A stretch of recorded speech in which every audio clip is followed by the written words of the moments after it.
une de nos premières conférences. C'est pas la première conférence de Ronan Bourroulec à Toulon, mais voilà, on est très heureux que ce soit ici et cet après-midi, dans le cadre de l'exposition Dessin quotidien, qui est à l'Hôtel des Arts jusqu'à la fin du mois. C'est toujours forcément important de recevoir des icônes vivantes, et en particulier du design. Je suis très heureux que vous puissiez découvrir un peu plus de la personnalité de Ronan Bourroulec aujourd'hui, grâce au soutien amical de mon ami Olivier Amselem. Et ce que je voulais vous dire, que je réfléchissais tout à l'heure, c'est qu'il se trouve que les hasards de la vie ont fait que j'ai rencontré Ronan et Olivier la même année. Olivier dans le cadre du Festival international de mode et de photographie à Lierre, puisqu'il a remporté un prix. À l'époque, c'était le prix Canal+. Et Ronan Bourroulec pour une exposition des collections design du Fonds national d'art contemporain en 1998, en présentant pour la première fois à la Villa de Noailles son travail. Voilà. Donc j'espère que cette rencontre, discussion vous permettra de comprendre un petit peu plus, de connaître un petit peu mieux Ronan Bourroulec et son travail. Vous avez eu le plaisir, je l'espère, sinon on vous encourage à y aller, de découvrir ces merveilleux dessins présentés à l'Hôtel des Arts dans le cadre de la programmation Hors les murs de la Villa de Noailles, mais aussi dans le cadre du centenaire de la Villa de Noailles. On est très heureux que cette exposition se place dans ce cadre-là. Je pense que Charles et Marie-Laure de Noailles auraient adoré les dessins de Ronan. Voilà.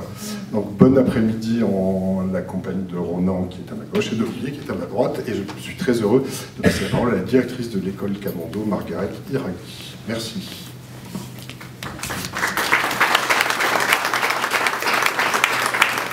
Je serai très brève, mais dire que nous sommes honorés d'accueillir Ronan Bourroulec pour cette conférence avec cette médiation d'Olivier Amselem. Je remercie la Villa Noailles de nous donner cette opportunité et bien sûr la métropole de nous accueillir dans ces locaux dont profitent nos étudiants, je pense pour leur plus grand bonheur. Alors une grande pertinence d'avoir effectivement Ronan nous parler de son travail et notamment à un certain nombre d'enseignants et d'étudiants qui sont ici dans la salle et je les félicite d'être là. Le design et le dessin. Et peut-être ce que je pointerai moi, avec ma vision à moi, c'est à la fois la question de la pratique et du rapport au temps, qui, voilà, je pense que vous allez développer, et qui sont des choses à méditer. Je pense évidemment, moi toujours, en tant que directrice d'un établissement d'enseignement supérieur, tout d'abord à mes étudiants. Donc merci à tous.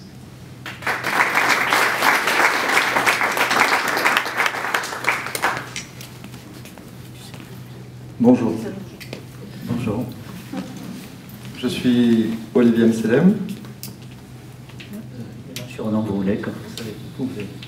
Voilà, comme ça il n'y a pas d'ambiguïté. Et puis si lui il a déjà fait cet exercice plusieurs fois, soyez indulgents avec moi, parce que c'est ma première fois. C'est la faute. Il en fait toujours une. Non mais attends, j'ai le droit de dire ce que je veux quand même. C'est moi qui suis là, c'est pas toi. Merci Ronan de cette invitation. Et merci Madame la directrice, merci l'école de Commando. Ça me fait plaisir d'être parmi vous. Et je vais essayer d'être à la hauteur du talent de Ronan, que j'apprécie depuis de nombreuses années déjà.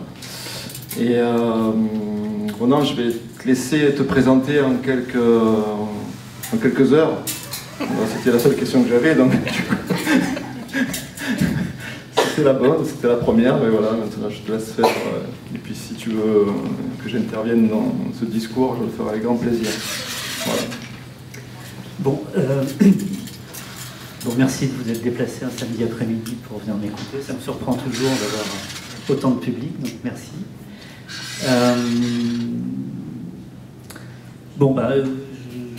Je pensais jusqu'à il n'y a pas longtemps être un jeune designer, c'est fini. J'ai commencé à l'âge de certains d'entre vous ici, c'est-à-dire que j'ai eu la chance en Bretagne, après des années de collège difficiles, d'un ennui incroyable, de rentrer dans une section d'art appliqué. Et pour moi, ça a été une renaissance. J'ai l'impression à ce moment-là de monter dans un train qui roule encore et et j'ai l'impression chaque jour de me lever avec une passion qui pour l'instant n'a toujours pas terni. Donc voilà, 15 ans à Quimper, j'ai commencé à faire de la photo, à faire des films, à dessiner des objets, et c'est ce que je fais encore aujourd'hui.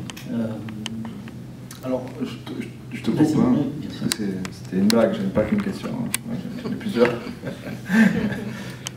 Tiens, puisque tu parles de l'enfance, parce que moi j'ai un rapport à l'enfance qui est quand même assez important par rapport au fait qu'après je sois devenu photographe, ça m'a toujours marqué, ça a toujours été en moi, l'enfance, parce que je pense que c'est une partie peut-être certainement les plus importantes de notre vie. Voilà, c'est des années et des années de psychanalyse, hein, dans tout ça, mais bon, je vous en fais part aujourd'hui. Mais est-ce que tu aurais envie de commencer une psychanalyse? Oui, voilà. Est-ce que tu aurais envie de nous... Quel garçon tu étais quand tu étais dans ton enfance? Parce que c'est certainement ce qui après, tu dessinais, tu étais quoi? Je sais pas, j'inquiétais beaucoup mes parents parce qu'on pouvait me laisser très jeune dans une pièce et je ne bougeais pas. Ils me laissaient dans une position, ils revenaient me chercher, je n'avais pas bougé. Et donc, pendant un bout de temps, ils se sont posé la question de savoir si j'avais un problème d'autisme ou de cet ordre. En fait, je crois que je suis un contemplatif et que je peux... par exemple, j'ai une maison en Bretagne, j'y vais souvent, et des fois je me demande bien ce que j'ai foutu de la journée. Pourtant, la journée me semble pleine, et je suis fatigué, mais j'ai cette capacité à faire peu de choses et en même temps d'être envahi d'idées, de pensées qui peuvent se suffire à elles-mêmes.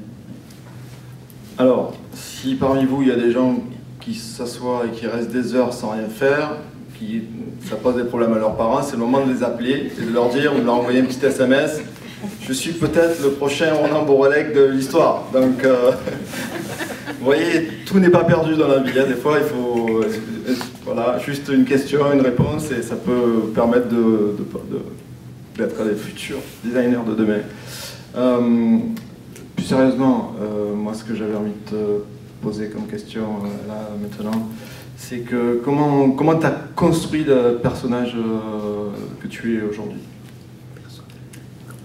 Le designer.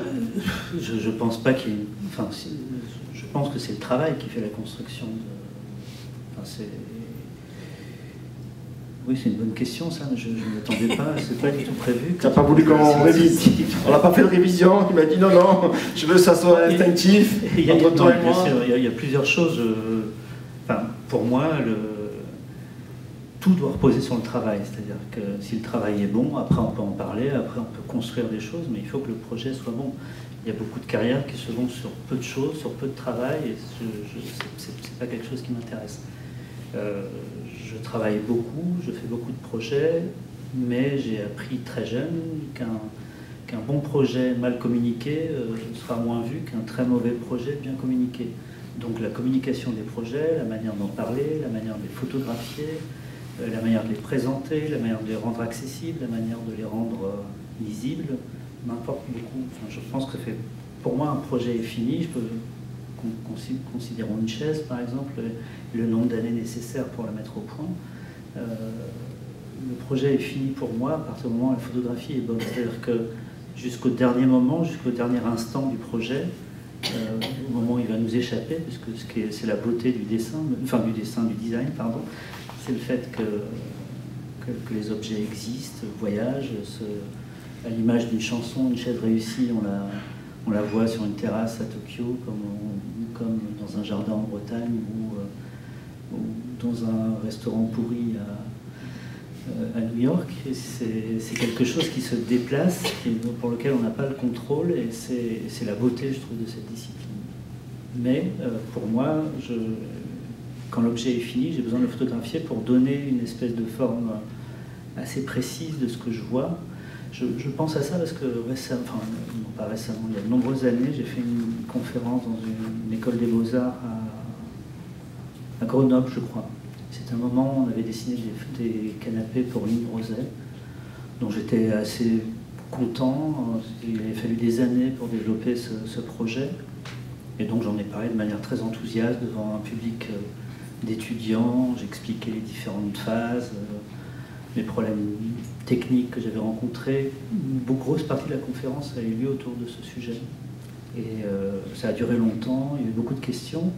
Je prends mon sac pour foncer à la gare pour récupérer le train qui repartait dans l'autre sens vers Paris, et là, je tombe devant un magasin Ligne Rosette Grenoble, et je vois ce canapé dans un contexte horrible, dans des couleurs horribles, avec des choses horribles autour, et je me suis dit, mais qu'est-ce qui va leur passer par la tête quand ils vont sortir de cette école et qu'ils vont avoir l'impression que je les ai trompés, en fin de compte.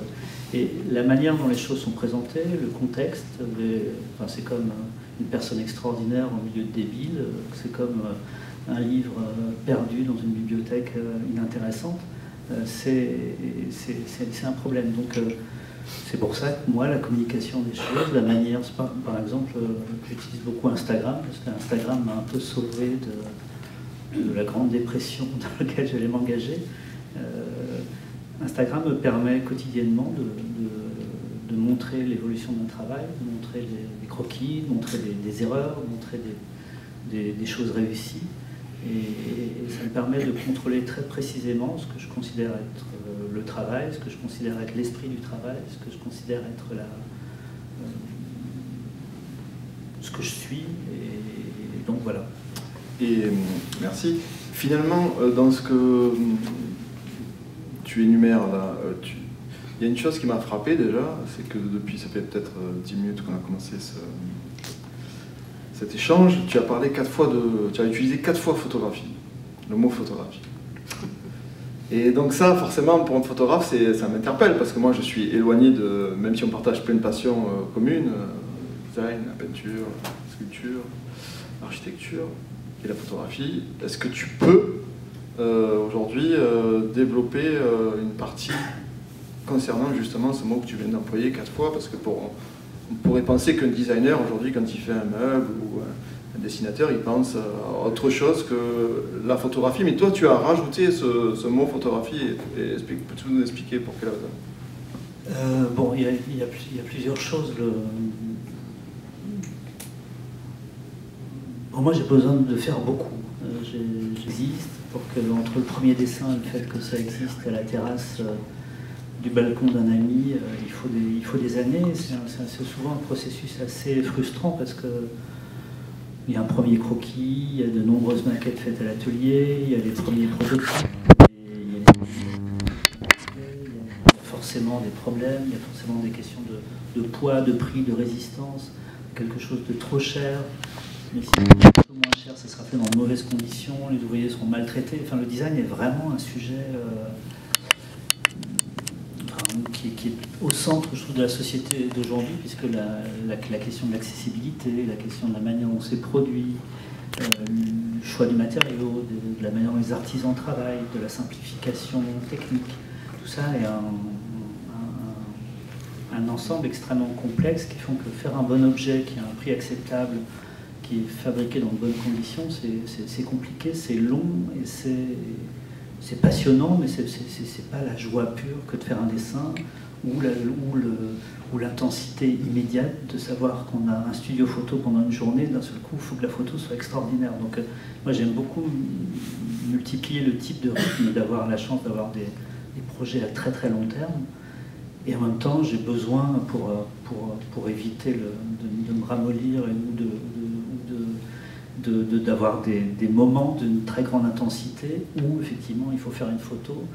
Et on a un jour, alors qu'on a passé 2 ans pour le reste du développement d'un projet, on a un jour pour rendre cette photographie ou cet objet extraordinaire en photographie. On a un jour ou quelques heures sur un morceau de serviette en papier dans le TGV pour faire quelque chose qui nous sorte de la torpeur parce qu'on s'ennuie tellement.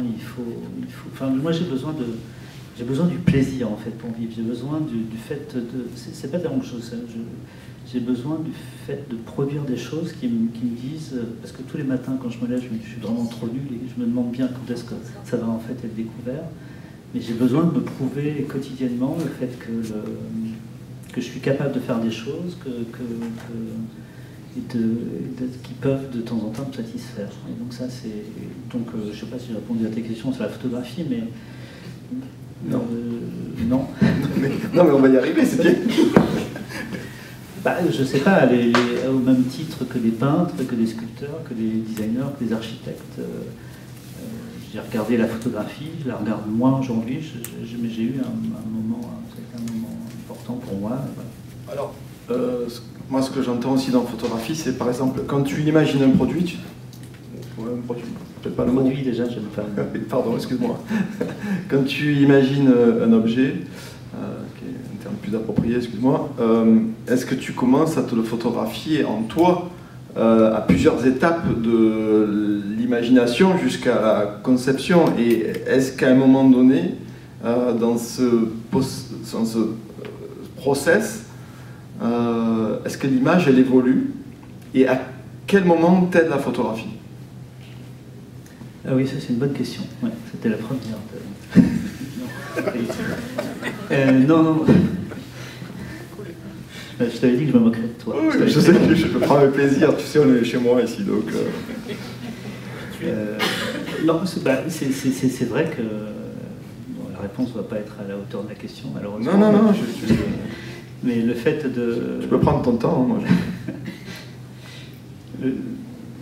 Le fait de se retrouver derrière un objectif ou maintenant derrière un iPhone, parce que je trouve ça tellement plus simple et formidable comme processus technique, mais le fait de regarder l'objet qu'on a dessiné, le dessin qu'on vient de faire à travers le filtre de l'écran photographique, ça met une distance et ça donne une approche analytique tout à fait différente que celle de l'observer directement, ce que tu as devant soi. Et donc cette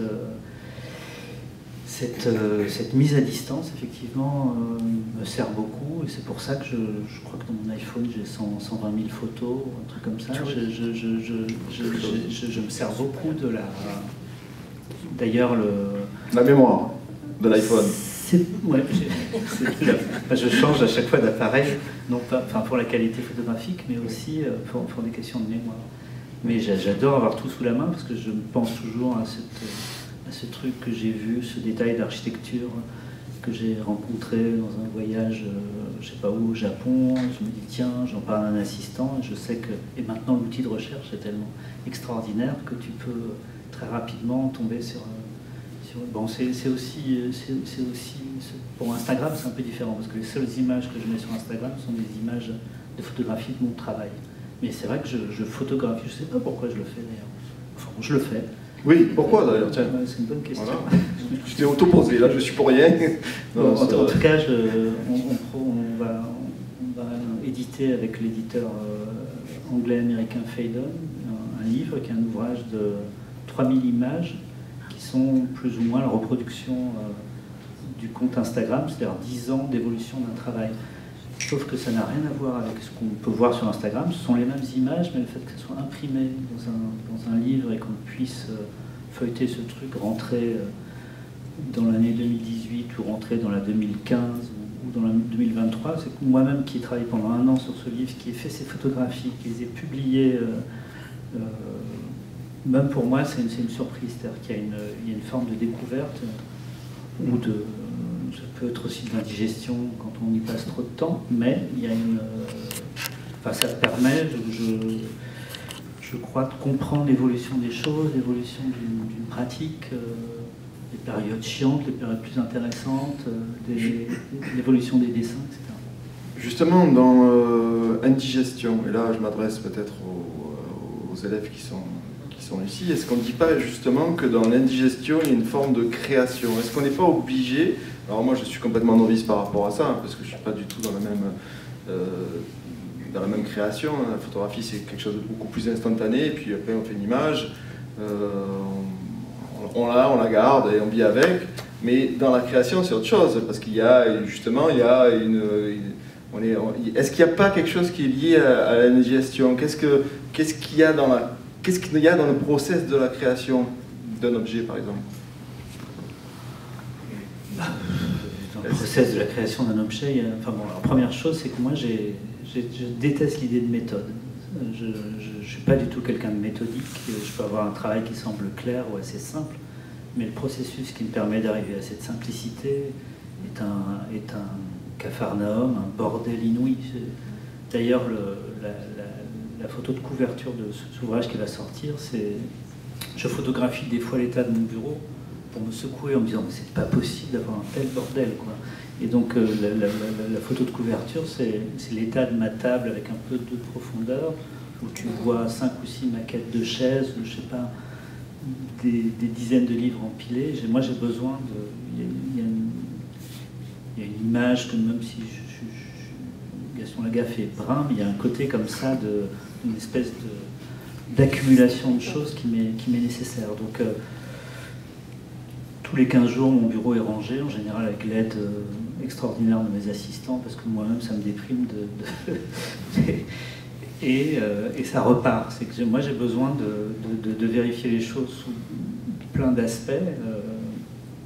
Un détail, le congé exact sur le bord d'une table, l'articulation précise d'une chaise.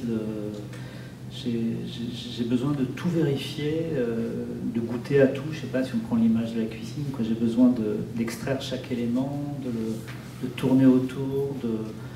Et il m'arrive très souvent, après 2 ans d'un travail acharné, de me dire que c'est pas bon et de repartir à zéro. Donc la question de la recherche, la question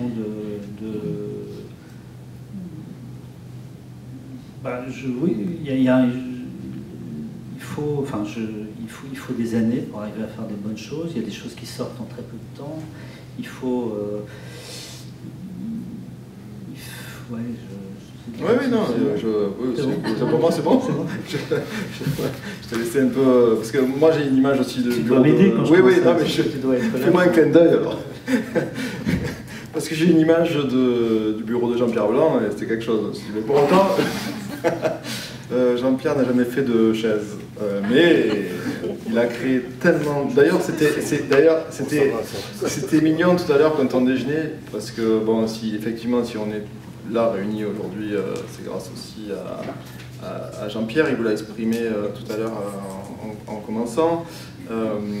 C'est mignon tout à l'heure parce que tu as dit quelque chose que j'avais jamais entendu et qui me paraît très juste à ce sujet-là. Et ça fait partie aussi de la création. Tu as dit que c'était un accélérateur de bonheur. Tout à l'heure dans le... Tu dis ça ? Ouais, concernant... Je le note.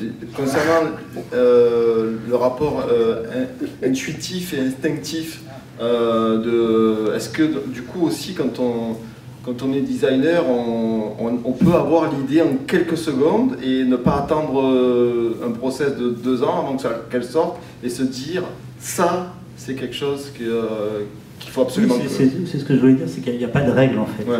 Il y a des moments où les choses sont alignées et c'est souvent, encore une fois, un bon projet, c'est une addition de choses complexes qui n'ont pas forcément grand-chose à voir, qui peuvent même être antagonistes, c'est-à-dire l'extrême qualité que je peux souhaiter être très populaire doit passer par des matériaux les plus pauvres possibles, des transformations techniques très simples.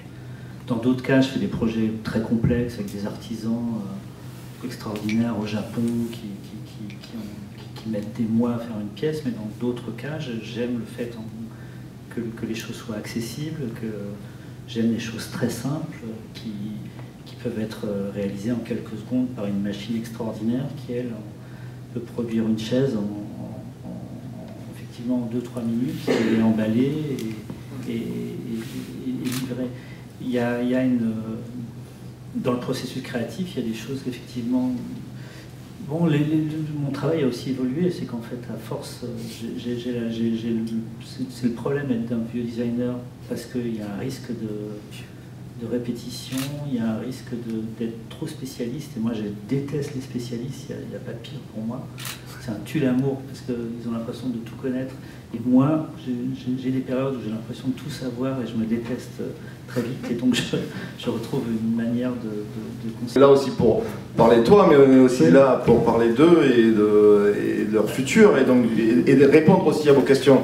On vous donnera le micro tout à l'heure aussi, si vous avez des questions par rapport à ça, mais on essaie, moi, au travers de cet échange, j'essaye surtout de cerner comment se construit un artiste. Alors là, pour l'instant, on a parlé du design, on fera une entracte, et après l'entracte et les chocolats, on passera aux sculpteurs, peintres, dessinateurs, parce qu'il faut quand même aussi parler de ça à un moment donné. Pour quelqu'un qui se déteste de temps en temps tu peux l'exprimer. Non mais, ce que je veux dire par là, c'est cette... bon, je pense que la qualité importante pour un designer, c'est la question de l'empathie, c'est-à-dire peut-être même d'un créateur en général, mais plus particulièrement, je pense, pour un designer, c'est de se trouver face à un contexte, c'est-à-dire un artisan, par exemple, qui sait faire telle chose de telle manière, d'arriver et de très rapidement cerner, comprendre. En tant que designer, on n'est pas spécialiste, on est juste un généraliste, et donc on rencontre un type qui, depuis l'adolescence, transforme le bois, transforme l'acier, qui peut avoir 80 ans, qui est le maître vivant de la laque au Japon, le meilleur qu'il soit, qui est certainement le meilleur au monde. Et le jour après, rencontrer quelqu'un qui est plutôt novice et qui soude en fin de compte très mal les choses. Mais avec tout ça, avec cette matière-là, c'est comme de la couleur pour moi, on peut toujours faire quelque chose d'extraordinaire. Il n'y a pas une mauvaise couleur en soi, c'est plutôt le mauvais usage de la couleur qui fait un mauvais dessin, un mauvais projet. Donc, en tant que designer, en tant que créateur, il faut, dans des contextes très variés, être capable de produire des choses intéressantes, d'être capable, donc pour ça, d'être capable de comprendre le contexte dans lequel ça se joue et qu'est-ce qu'on sera capable de faire avec ce type, pas capable de faire. C'est-à-dire qu'est-ce que lui pourra réussir à bricoler ou pas. Et je crois que l'empathie, c'est la même chose, l'empathie avec une entreprise ou un éditeur ou une marque qui veut à tout prix faire un projet avec vous. Il faut très, très vite comprendre ce qui sera intéressant de faire pour Vitra, par exemple, cet éditeur suisse, ou ce qui serait intéressant de faire pour la galerie Créo, ce qui serait intéressant de faire pour la galerie de Venise de Giorgio Mastino, ou à la Villa Noailles comme exposition. Comment bien se servir de ce contexte pour faire quelque chose d'intéressant. Alors, merci pour ces explications que je trouve très justes. On a la chance d'avoir, parmi les personnes que tu as citées là, la chance d'avoir Giorgio avec nous, de la galerie de Venise, qui est là, c'est pas rien quand même. Hein. Et alors moi je veux revenir sur un truc qui est un peu qui me trotte. Voilà. Le rôle du designer dans la société aujourd'hui, parce que on fabrique des designers qui après vont fabriquer du mobilier, de la décoration. Et tu as parlé tout à l'heure, deux, trois fois que tu parles de ça. Je ne vais pas dire de mauvais goût, parce que personne n'est là pour juger le bon ou le mauvais goût. De toute façon, il n'y a pas de sujet par rapport à ça, ou alors il faudrait refaire une conférence par rapport à ça, ça pourrait être tout à fait intéressant. Mais tu as parlé par exemple, le canapé que tu avais fait, mais qui avait été mis au milieu de choses qui t'avaient semblé complètement inappropriées. Et puis, moi, je veux savoir aujourd'hui, et c'est la question que j'ai presque par rapport aux étudiants, c'est est-ce qu'on a conscience, dans la société dans laquelle on vit aujourd'hui, du rôle du designer en France? Je n'ai pas la réponse à cette question. Non, je pense que le design est une discipline qui n'est pas du tout comprise dans le pays. Je ne sais pas pourquoi. Sur un plan général, un designer, une espèce d'artiste qui dessine des objets, c'est pas très clair. En fait, le design, c'est quoi? Le design, c'est tout ce qui, sur cette terre, n'était pas préexistant, on n'a pas poussé par lui-même. Tout est question de design, c'est-à-dire qu'une... Mais toi, quand tu te mets à table pour créer, pour dessiner, pour réfléchir, tu penses aux objets, mais tu penses aussi au rôle qu'ils vont avoir dans la société? Oui, enfin, tout ça aussi avec mesure, parce qu'en fait, quand je dessine un objet, tu sais, je pense beaucoup à Jacques Tati. Ah. Parce que je me dis, comment est-ce que Jacques Tati pourrait se moquer de ce truc que j'ai dessiné? Et donc, à la fois, je me prends des fois un peu au sérieux, et dès que je me prends au sérieux, très vite, je pense à Tati, et d'un seul coup, les choses redescendent très vite, tu vois. Je ne sais pas, si j'étais Jonathan Ive qui dessine l'iPhone, oui, là, j'aurais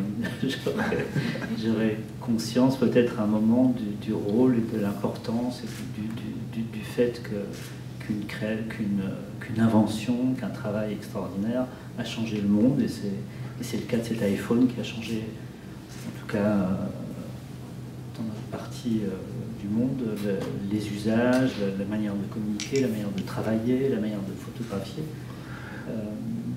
Je pense que, au même titre que le boulanger se doit de faire un bon pain, le designer se doit de faire le maximum pour faire une bonne chaise, comme le médecin se doit de faire le maximum pour soigner correctement ses patients.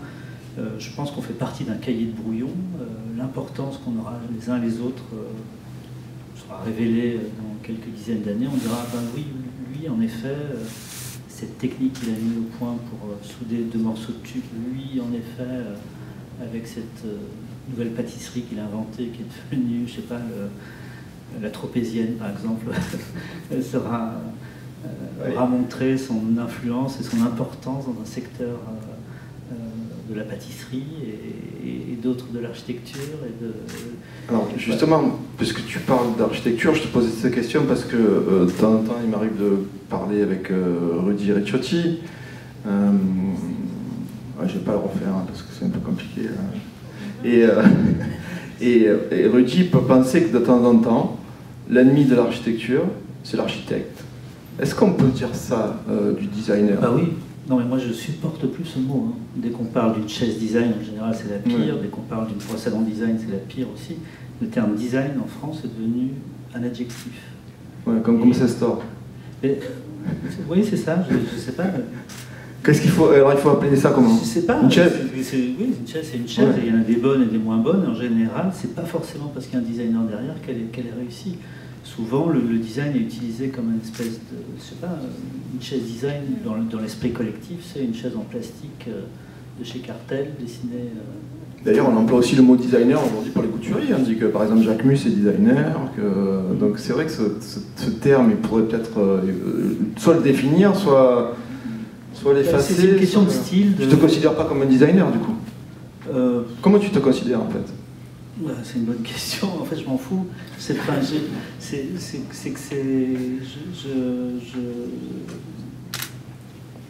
j'ai l'impression de faire des choses. Enfin, je fais des choses. Tu es un faiseur de choses. Je fais des choses. Un créateur, je crois qu'en fin de compte, créateur, ça me convient mieux, je crois. C'est le mot parce qu'effectivement, le terme design, pour moi, n'a pas de... Enfin, je sais pas, j'ai l'impression que ça correspond à tout ce qu'on rejette aujourd'hui, c'est-à-dire tout ce qui ne sert strictement à rien, qui n'était pas nécessaire, et qui pollue. Enfin, je lisais récemment un article sur la quantité d'objets. C'était dans, je sais plus, dans New York Times, je crois. Il citait le fait qu'une famille traditionnelle, enfin traditionnelle, ça veut rien dire, c'est une famille.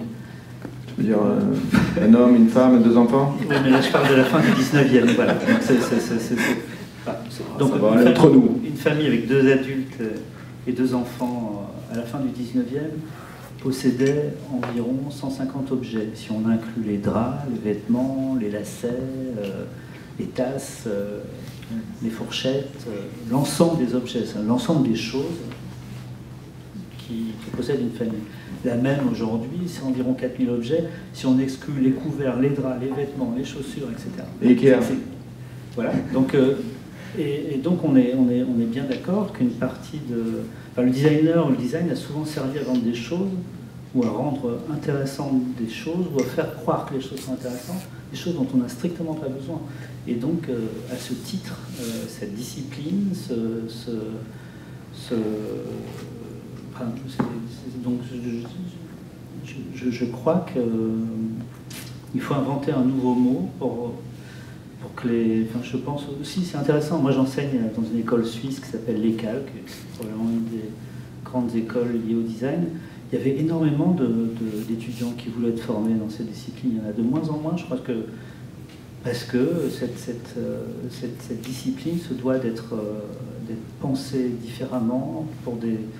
Enfin, on connaît les problèmes écologiques qu'on rencontre et le rapport que la nouvelle construction d'objets et que la formation doit intégrer de manière évidente pour éviter que cette discipline... Enfin, parce que moi, j'ai toujours pensé, je ne pense pas être le premier qui sera jugé, mais que les designers seront montrés du doigt dans 20 ans. Vous avez vu la responsabilité de ces types qui ont fait des choses qui n'avaient pas d'importance et qui n'avaient pas de raison. Est-ce que c'est pour ça que du coup tu es devenu dessinateur? Pour dire non, non, parce que là, sans rire, je veux dire.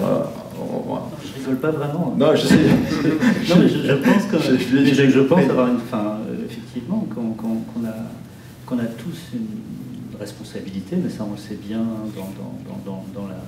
Il y a un rôle social quand on pratique cette discipline.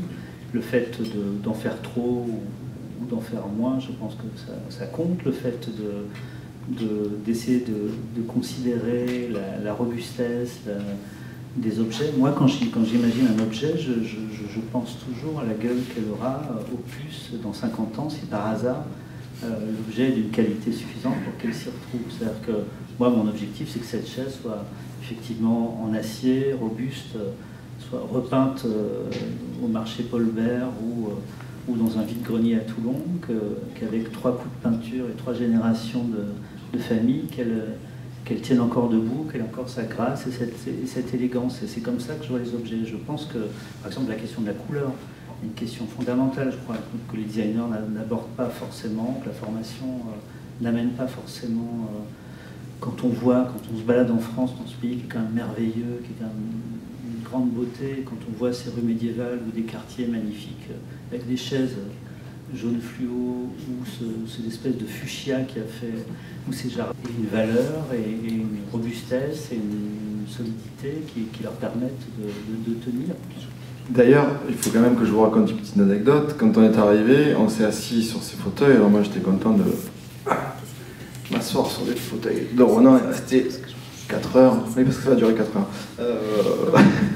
Et alors, il a dit non, il faut que vous puissiez. Il a pensé à vous plutôt que penser à s'asseoir sur ces fauteuils. Je trouve ça assez admirable et ce qui prouve que finalement.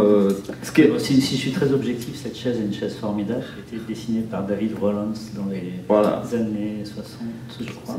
Qui est la chaise c'est une des premières chaises empilables et on peut, quand on les met en oblique, on peut en empiler jusqu'à 50 dans un volume extrêmement réduit. Et c'est drôle parce que c'est quasiment le début des chaises empilables. Ce type est allé voir énormément d'entreprises aux États-Unis en disant voilà, j'ai ce projet, tout le monde disait, surtout aux États-Unis, ils s'en foutent de tout en général. Je dis mais on s'en fout, une chaise empilable, ça n'a aucun intérêt, monsieur. Barrez-vous. En fin de compte, je ne sais plus quel éditeur l'a produit, je ne sais plus qui la fabrique, mais c'est une chaise, c'est une des chaises. Bon,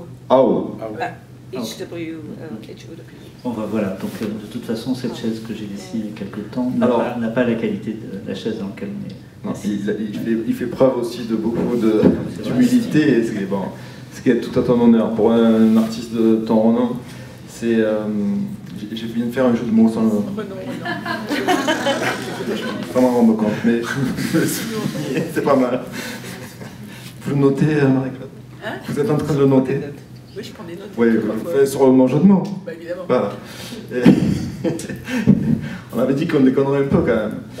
Et juste parce que tout à l'heure tu as parlé des puces, donc on va parler des puces, on va parler des couleurs, on va parler des objets qui ont 50 ans, 60 ans, mais ça m'a fait penser à une chose, c'est une petite anecdote que je vais partager avec vous. Sur les fauteuils de Robert Malley Stevens, parce qu'on a aussi une passion commune avec Ronan, c'est qu'on adore le mobilier. Alors pour lui c'est plus facile, enfin c'est peut-être plus lié à son métier que moi, mais bon bref, et je vais pas m'égarer. Et Jean-Pierre un jour me dit, parce que alors je me suis toujours posé la question de savoir si on pouvait trouver des fauteuils de Robert Malley Stevens autour de la Villa Noailles, et Jean-Pierre un jour me dit, figure-toi que ces fauteuils, alors ça pourrait être les tiens dans 50 ans, c'est pour ça que je vous raconte cette anecdote, les fauteuils appartenaient au gardien, tu me dis si je me trompe, et un jour on a retrouvé les photos de la piscine, tenez-vous bien, de Robert Malley Stevens, la Villa Noailles, on parle de la Villa Noailles, pas rien, empilées pour faire un échafaudage pour le peintre. C'est pas exactement ça, mais c'est un peu ça. Ils ont fait l'échafaudage sur les fauteuils Malley Stevens, et ça s'est effondré, ils ont jeté. Voilà. Là, moi j'ai une happy end, et lui il a pour raconter la fin un peu plus triste. Mais finalement, quand on est designer, on rêve aussi de ça. Bah, c'est ça, oui. Pour moi, c'est pour ça que j'utilise. Je vois pas de meilleure image que la chanson pour parler d'une chaise, c'est qu'une chaise réussie, si on prend la chaise des hymnes, qu'on voit partout et qu'on ne supporte plus tellement on l'a vu, mais c'est l'équivalent pour moi d'une chanson des Beatles, c'est-à-dire qu'elle a une influence, elle a été partout, elle symbolise une époque, elle est réussie, mais c'est comme un livre de Proust, sauf que c'est plus léger et ça s'observe plus vite. Mais c'est ces inventions enfin, j'ai dessiné énormément d'objets dans ma vie. Certains sont des succès, il y a eu aussi beaucoup d'échecs, mais il y a quelques best-sellers qui sont très surprenants parce qu'ils n'étaient pas du tout attendus. À chaque fois que je me suis dit que tel objet allait avoir du succès, ça n'a jamais eu lieu. Donc c'est plutôt quand c'était pas particulièrement... quand c'était surprenant. Par exemple, il y a cet objet qui a eu un succès surprenant, qui était cette espèce d'algue qui servait à faire des parois, des séparations en plastique qui se connectaient. Chez Vitra d'ailleurs. Chez Vitra, mais ça a été l'objet d'une exposition à l'origine. Après, ça a été édité par un premier éditeur, un deuxième éditeur. Mais il y a une dizaine d'années, il y avait une exposition importante au MoMA. Il y avait une construction d'algues très sérieuse, j'étais très fier de moi, etc. Et en bas, il y avait un restaurant de sushi vraiment très sale. Et il y avait 3-4 algues qui étaient suspendues sur un mur. C'était très grasse. Et j'étais en fait aussi content des deux. C'est-à-dire que là, le tour est réussi. C'est-à-dire que c'est à la fois un succès populaire, dans le sens où c'est utilisé un peu par mégarde, par quelqu'un qui a certainement cru que c'était très bien de foutre sur le mur à cet endroit-là, et en même temps, des grands spécialistes qui des fois me plaisent, en général m'énervent, trouvaient aussi que ce projet avait un certain intérêt. Alors, on est obligé aussi d'évoquer l'influence, parce qu'on vit dans un monde aussi d'influence. Je pense que vous qui êtes des jeunes créateurs, ou décorateur, je ne sais pas. Forcément, vous nourrissez du travail certainement de Ronan, mais d'autres personnes, dans d'autres époques. Est-ce que tu peux... Moi, je sais que tu as une étagère qui s'appelle Charlotte. Je pense que c'est certainement un hommage à Madame Perriand. Est-ce que tu peux nous parler aussi de l'influence que peuvent avoir les grands quand on est un créateur ? Dans le travail, du quotidien, moi je me rappelle d'avoir aussi photographié une fois dans tes bureaux de Paris, et je me rappelle il y avait plein de livres, ce qui est normal, hein, mais du coup, comment on peut conseiller peut-être les étudiants de l'école ici par rapport à cette chose qui est complètement naturelle, qui, moi en tant que photographe, j'ai été énormément influencé par la photographie américaine, avec un très très beau livre dans lequel il y avait les Lichtenstein, tous ces gens-là, et jusqu'au jour où je me rends compte qu'il y avait un Italien qui s'appelait Luigi Ghirri. Et quand j'ai découvert la photographie de Luigi Ghirri, j'ai voulu arrêter la photographie. Est-ce que quand on est designer et qu'on crée, et qu'à un moment donné on s'inspire de choses et qu'on rencontre autre chose, on peut arriver à se dire voilà, je ne pourrai jamais dépasser... je ne sais pas si le propos... J'ai une réponse assez claire là-dessus. J'ai la chance de travailler pour Vitra, qui est probablement une des entreprises l'éditeur qui a été, je ne sais pas s'ils le sont encore, mais par l'intermédiaire de Rolf Feldbaum, un des éditeurs les plus intéressants. C'est que ce n'est pas des gens simplement qui fabriquent des objets pour les vendre, ils fabriquent pour les vendre bien sûr, mais qui pensent qu'une entreprise comme les designers ont un rôle important pour essayer d'inventer, de faire des choses nouvelles. La plus grande collection de chaises au monde, c'est la collection du Vitra Design Museum. Il y a tout, depuis la fin du 19e, toutes les choses les plus importantes. Et moi, je ne l'ai jamais visité, cette collection, alors que j'ai la possibilité d'y aller. Je vais en Suisse tous les 15 jours. En fait, j'ai besoin de savoir, j'ai eu besoin de savoir dans ma vie, et il y a des moments où j'ai plus besoin. comment dire, moi je viens d'une génération où la copie, où l'inspiration n'est pas possible. C'est-à-dire que moi, c'est quelque chose auquel je suis en train de penser, si je me dis « Ah, mais ça a déjà été fait sous une forme assez similaire », je m'arrête immédiatement, je repars à zéro. Je me suis rendu compte, en général, que quand on ne sait pas forcément, parce qu'en fin de compte, quand on dessine des chaises, des tables, cette question est millénaire. Donc la construction, l'assemblage de 2 morceaux de bois, d'un tube,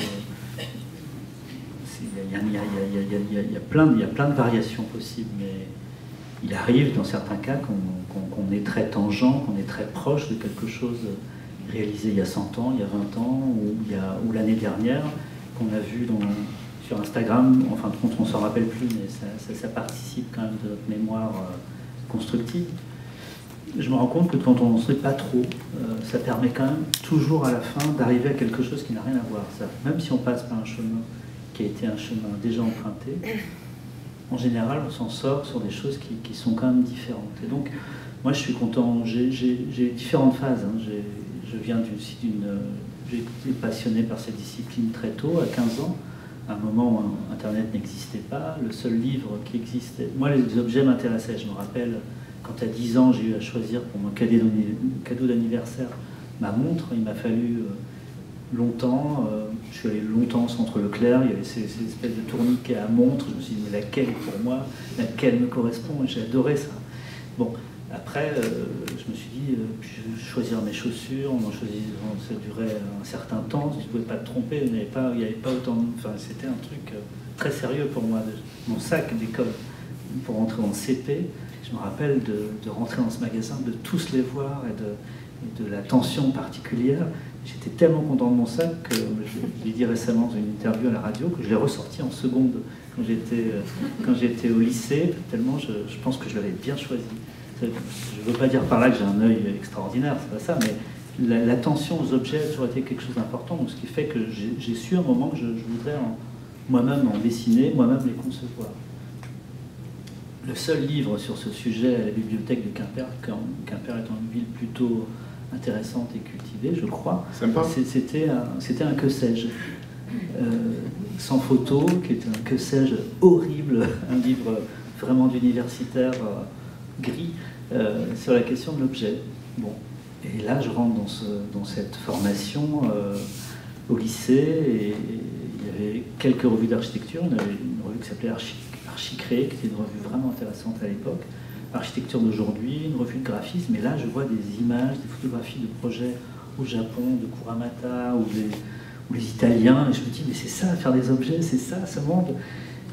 Je vais à Paris, je ne sais plus pour quelle raison, je vois des magasins de mode, je vois des trucs, je me dis, mais non pas pour les vêtements, mais plutôt pour l'architecture. À l'époque, il n'y avait pas 36 000 magasins, il y avait un magasin par marque qui était important, ils appelaient les plus grands architectes internationaux pour les faire, c'était formidable, quoi. Et pourquoi je dis ça? Non, parce que tu es lancé là. Vous noterez, Marie-Claude Beau, que j'ai posé une question millénaire qui a débouché sur un... Ah oui, c'est ça, c'est sur l'influence. Que sais-je? Sur l'influence, alors voilà. Que sais-je, pardon. Voilà. Et donc j'ai eu besoin de faire un truc, une rétrospective au musée de Philadelphie. C'est le tue l'amour absolu, quoi. À la fin, heureusement que l'exposition tient. Mais je ne sais pas, entre les douanes, entre les assurances, entre les prêts, entre les emprunts, c'est fou. C'est un truc de folie. Une exposition, ça doit rester quelque chose... une exposition, pour moi, c'est comme une vague, quoi. Ça doit avoir la puissance et de l'énergie.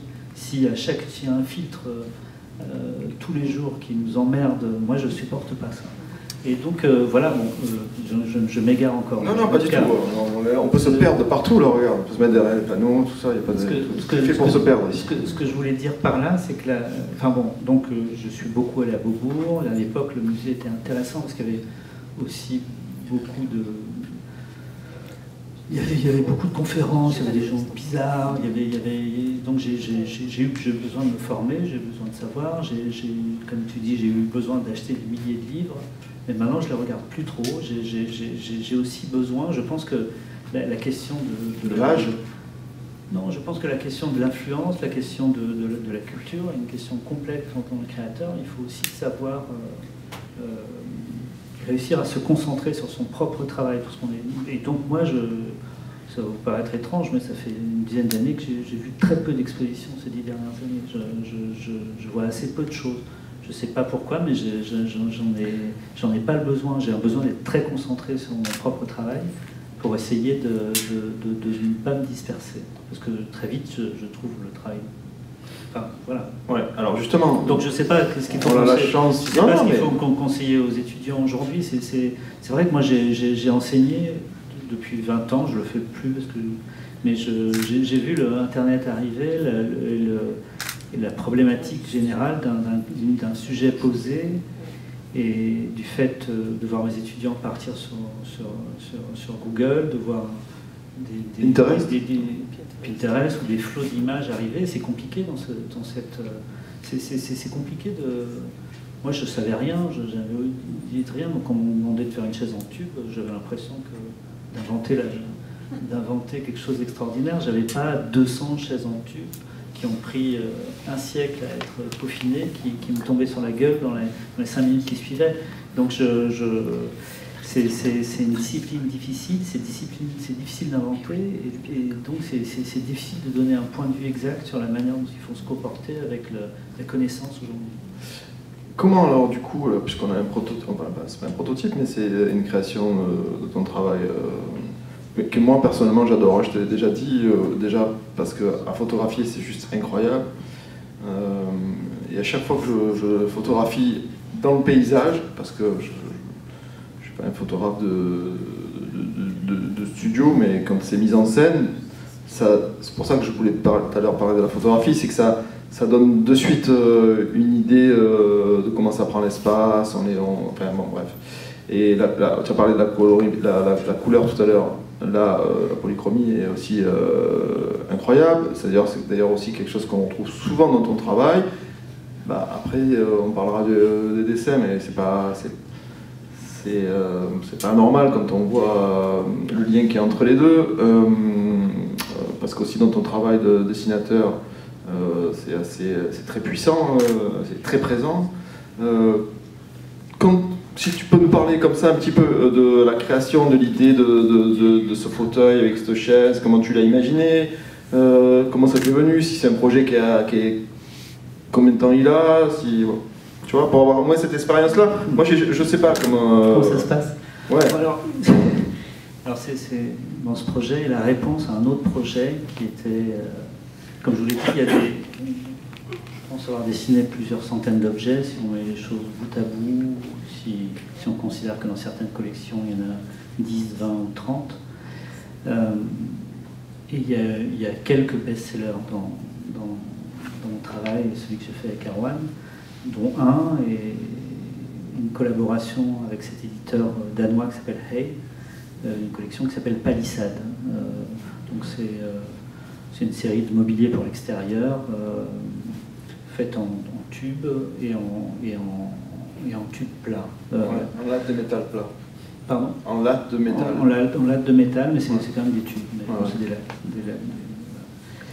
Ce projet, je l'ai dessiné pour un autre éditeur, qu'un éditeur italien qui s'appelle Magis, avec qui j'ai un grand bonheur de travail aussi. Mais pour eux, ce n'était pas le bon projet. Par hasard, je montre ce projet à Rolf Hay, le propriétaire de cette... Il est là. Ah oui, c'est ça. Ah oui, c'est vrai que vous avez les écrans. Ouais. C'est le hasard.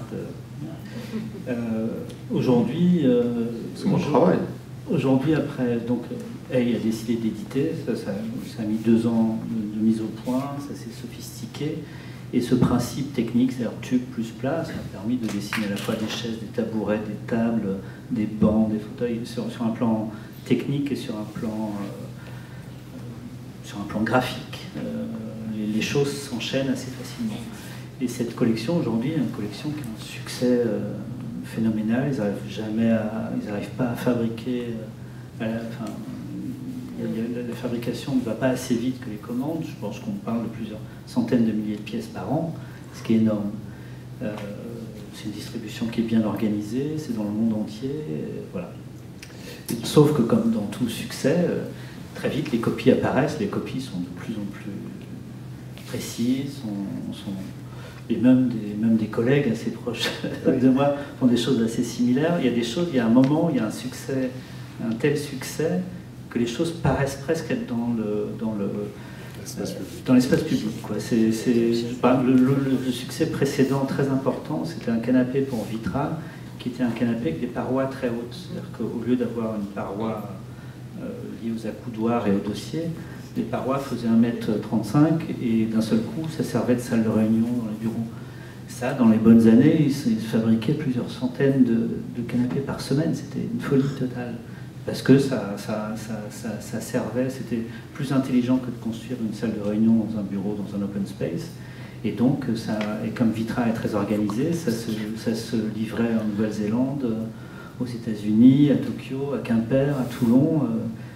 Ça correspondait à un besoin, c'était une réponse technique intéressante. Et d'un seul coup, le fait de faire des dossiers hauts sur les canapés est devenu une mode. Pas une mode, non, parce que c'est pas une question de mode, c'est une question de répondre à un besoin, à un sujet, et c'est devenu une nouvelle typologie. On n'avait jamais pensé à ça avant toi, finalement, quelque part. Je sais pas, c'est difficile à dire parce que a posteriori, je me rappelle très bien parce que on a dessiné le même canapé avec un niveau très bas. Et je me rappelle très bien que c'était un échec commercial total parce que Vitra à ce moment-là, qui faisait essentiellement des choses pour le bureau, voulait faire un canapé pour la maison. Et c'était Erwan et moi qui avions été choisis pour le dessiner. C'était une catastrophe, quoi. Il y avait plusieurs raisons, mais c'était une catastrophe. Et je me rappelle très bien, un jour, on est chez Vitra, dans la salle de développement, près de la poubelle, il y a un carton qui traîne. Je sais plus comment ça vient, mais on glisse, parce que ce canapé, il y a un tube, et il y a une paroi, et on glisse entre la paroi et le tube, ce bout de carton qui surélève un peu le truc. Rolf Elbow me dit, bon, c'est pas con, il y a Orgatec, qui est le salon du bureau, on n'a qu'à en fabriquer 2 pour la prochaine fois à Francfort, ou à Cologne. On en fabrique 2, et c'est placé au milieu du stand, et là je vois un truc qui n'a jamais lieu, c'est-à-dire que les commerciaux de Vitra faisaient leur discussion commerciale, ce qui ne se fait jamais au vu et aux yeux de tous, dans ce truc. Et je me suis dit, putain, c'est quand même très surprenant. Ça veut dire qu'en étant dans ce canapé au milieu d'une pièce très ouverte, ils se sentent très protégés, quoi. Et donc ce canapé a eu un succès extraordinaire, mais dans des conditions très, très, très variées. Par exemple, les commissariats suisses en ont dans la partie nord de la Suisse, parce que les gens qui sont agressés, notamment les femmes après des agressions sexuelles, sont pris en charge dans l'accueil est fait dans ces trucs-là, où on se sent plus à l'aise pour avoir à discuter, à déposer. Là, on est vraiment face à un rôle déterminant, avec une vraie réflexion qui peut-être pas été celle initialement pensée par ses créateurs, mais qui du coup arrive comme ça. Oui, c'est qu'on n'avait jamais pensé à ça, on ne pensait pas que ça finirait dans des commissariats, que ça pourrait se trouver autant... voilà. Donc ça fait partie, ce canapé, cette collection passerelle, cette collection palissade chez Hay, font partie de ces choses qui d'un seul coup fonctionnent, marchent, ont une certaine grâce, élégance, sont bien organisées sur le plan de la distribution, mais sont très copiées aussi. Et donc cette fois-ci, je me suis dit, j'en ai marre de cette situation, prenons d'avance, c'est pas tellement copions-nous nous-mêmes, mais si on trouvait une autre collection qui puisse être presque un concurrent de celle que je dessinais plus tôt, mais qui soit intelligente, qui propose d'autres caractéristiques. Autant la première est lourde et reste effectivement dans les jardins tout l'hiver, il peut y avoir du Mistral ou du vent en Bretagne, ça ne bougera pas. Mistral non, du Mistral. Le Mistral local. Mistral ici, du vent, je faisais un bon géographique. Ici, on est plutôt... bon, pour l'instant, ça n'a aucun succès. Hein, mais, de quoi? Je parle de cette nouvelle collection. Aucun succès? Aucun, pas du tout. On n'est pas du tout dans les mêmes critères. Non, c'est pas du tout. Et tu peux l'expliquer? Je pense que l'autre est tellement forte que ça continue à fonctionner. Je pense que là où il y a une certaine... Je ne sais pas, parce que c'est une collection qui me paraît... C'est pas le même éditeur déjà, parce que ça c'est A et l'autre c'est ça. C'est A aussi. C'est aussi, Non, ok, c'est d'accord. le même éditeur. Donc la qualité de distribution est la même, la qualité... Parce que justement, dans les rapports, je te coupe, excuse-moi, mais justement dans les rapports avec... ça c'est aussi des choses qui peuvent être intéressantes pour les étudiants, dans le rapport avec les éditeurs. Quel est le rapport quand on est un artiste comme toi, avec ton... je vais pas la faire deux fois, mais ton aura, voilà, je vais pas dire non. Et qu'est-ce qui... comment ça se passe? Enfin, je veux dire, est-ce que par exemple, est-ce qu'ils t'ont dit, Ronan, là, on a fait un carton sur ça, est-ce que ça serait bien de faire un petit renouveau avec... Non, parce que si quelqu'un vient me voir comme ça, déjà, Salut ouais. Vous êtes trompé, je suis transparent. Non, bah alors, donc là aussi, je parlais tout à l'heure d'être entre guillemets un designer à succès pour ça, dans certains cas, et à l'échec dans d'autres. Fait que bon, j'ai une relation très longue avec les éditeurs avec lesquels je travaille. C'est vraiment... Tu viendras dire, on veut ça. Tu te laisseras pas dire... si on dit on veut ça, ça m'intéresse pas parce que je l'ai déjà fait. Donc ça n'a aucun intérêt pour moi que de me répéter. Je déteste la répétition. Donc si quelqu'un veut travailler avec moi, il faut qu'il y ait un sujet intéressant, une approche différente, une technique, quelque chose qui puisse... c'est comme une histoire d'amour. Un projet, on passe quand même quelques années à le faire. Si le projet est chiant, c'est comme une histoire d'amour ennuyeuse. C'est pas intéressant, je crois. Donc, non, ce que je voulais dire par là, c'est que maintenant que j'ai eu quelques succès, ou qu'on a eu quelques succès, le problème c'est qu'on est très respecté, dans le sens où avant, comme j'ai commencé très jeune, ma première exposition à 18 ans, je passais mon temps à me faire rembarrer. C'est-à-dire que les gens considéraient que j'étais peut-être intéressant, mais j'étais très critiqué. Moi, j'adore ça. J'adore être face à un éditeur qui me dit « Non, mais écoute, c'est intéressant, mais on peut faire quand même tellement mieux. » Et j'ai besoin de ça. J'ai besoin d'être très... Challenger, oui. Enfin, en tout cas, un bon projet, c'est quand même une question d'intelligence collective. C'est-à-dire que ça vient aussi de la qualité de la commande et de la qualité de la confrontation, quoi. Et tu parlais il n'y a pas longtemps aussi, tu racontais, je crois que c'était avec un ami qu'on a en commun, tu lui disais, ça c'est une chaise que tu as achetée, tu devrais la garder parce qu'il y a eu une faiblesse de fabrication et que du coup pas de ta responsabilité, puisqu'il y a des choses qu'on le sait qui sont plus faciles à fabriquer que d'autres. Et tu lui disais justement, ça a été très peu produit. Alors, quelle est la différence pour toi entre les choses qui sont... après on passera à autre chose, hein, au dessin, ou au football si vous voulez, ou au rugby, puisqu'on est dans la ville du rugby.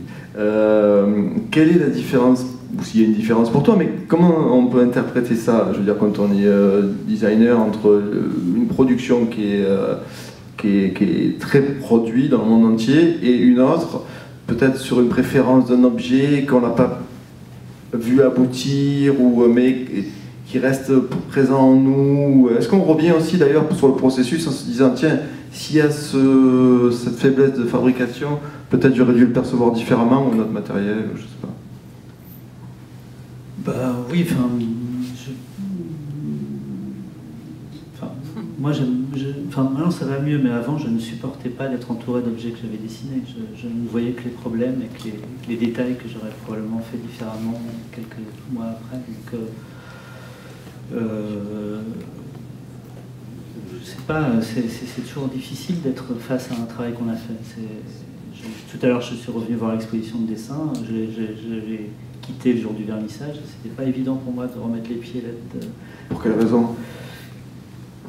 Parce que c'est passé, c'est fait, c'est une autre histoire déjà. C'est un livre, c'est un catalogue, c'est rangé, c'est archivé, c'est en toi. Une fois que l'exposition est faite, une fois que l'objet est produit, est dans le commerce, entre guillemets, et échappe, oui, j'imagine que c'est... C'est aussi une vision très photographique de voir les choses. Peut-être, oui. Au niveau de l'archive, au niveau de je fais, l'instant, c'est l'instant T, et puis après... le lendemain, c'est déjà autre chose. Mais tu as cette image qui te fait penser que tu l'as déjà fait et qu'il est là. Moi, j'ai besoin de passion pour vivre. La passion, c'est la vie. Et c'est pour ça que j'aime bien faire des expositions de temps en temps, parce que c'est une manière de faire le tri dans le passé, mais c'est un rétroviseur, quoi. Ce qui m'intéresse, c'est encore une fois, c'est de savoir est-ce que j'ai encore la capacité, est-ce que j'ai encore j'ai encore du nerf pour faire des choses qui sur le moment, vont me plaire et qui, une fois que ça existera, m'intéresseront plus. Tu vois. Il y a cette... Ouais, alors, si tu le veux bien, on va passer sur ce pourquoi tu es aussi dans la ville de Toulon. Et ça, il faut quand même remercier et la ville et tous les investigateurs autour de la Villanois et de Jean-Pierre Blanc. Je pense que vous avez tous vu cette fantastique exposition sur le travail de dessin et de bas-relief. Comment on switch de designer à, excuse-moi je reprends cette expression, ouais. à quoi? Dessinateur, artiste? Je m'en fous. J'ai toujours dessiné, c'est quelque chose qui m'accompagne depuis l'enfance. Ouais, donc c'était avant le design, c'était avant tout, et c'est quelque chose qui me... Je sais pas, c'est comme un soutien pour moi. Je me rappelle de mes premiers plaisirs, et ils sont très liés au dessin. Je me rappelle enfant, à l'école maternelle, de dessiner avec des feutres sur des papiers glacés, parce que comme l'école n'avait peut-être pas de moyens, on recevait des grands catalogues liés aux tapisseries, et donc c'était très ingrat de peindre là-dessus, mais une fois tous les 10 pages, il y avait une photo horrible d'un intérieur avec ses murs tapissés, mais derrière c'était le Graal, c'était un papier blanc. C'était un papier blanc lisse, et je me rappelle de la sensualité, mais moi j'avais 4 ans, 4-5 ans, la sensualité du feutre qui glisse sur ce papier, et c'est marrant parce que je vais complètement oublier ça, et face à l'atelier, il y a un imprimeur à Paris, et moi je me suis très souvent servi, d'ailleurs comme je trouvais que mes dessins n'avaient aucun intérêt, ça ne valait pas le coup d'acheter du papier pour ça, et donc je récupérais dans les poubelles différents types de papier, et un jour je tombe sur un papier brillant, j'ai un feutre sous la main, ça glisse d'une manière exactement équivalente, et là c'est comme un flash, quoi. Il y a un truc fou, et je me dis, mais oui, mais c'est vrai que le bonheur était... Mais après, je me rappelle aussi très bien quand en CP, tu commences à utiliser un bic pour la première fois, parce qu'avant, tu n'as pas de raison d'avoir un bic dans les mains, et que ce bic s'enfonce dans le papier, et tu sens la profondeur, la chose. Moi, c'est une sensualité absolue, c'est un truc... Et voilà, j'ai expliqué aussi que l'enfance était une enfance assez solitaire. J'avais un frère, mais qui était quand même beaucoup plus jeune, il a 5 ans. J'ai un frère qui a 5 ans de différence, donc quand on a 10, il en a 5, quand on a 15, il en a 10. Enfin, bien sûr qu'on jouait un peu ensemble, mais donc je me retrouvais quand même très seul à jouer au foot contre un mur, au tennis contre un mur, ou à dessiner contre une feuille. C'est-à-dire vraiment cette occupation seule, tu dois te démerder, il n'y a pas d'iPhone, on n'avait pas le droit de regarder la télé. Bon, ils rigolent pas en Bretagne, hein, ça. En Bretagne, c'est très raide.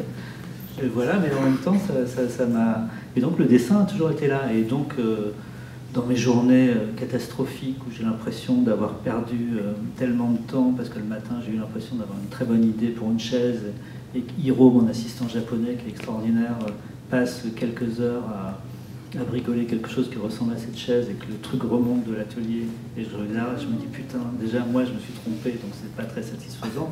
2, le pauvre Hiro a perdu une journée de travail pour...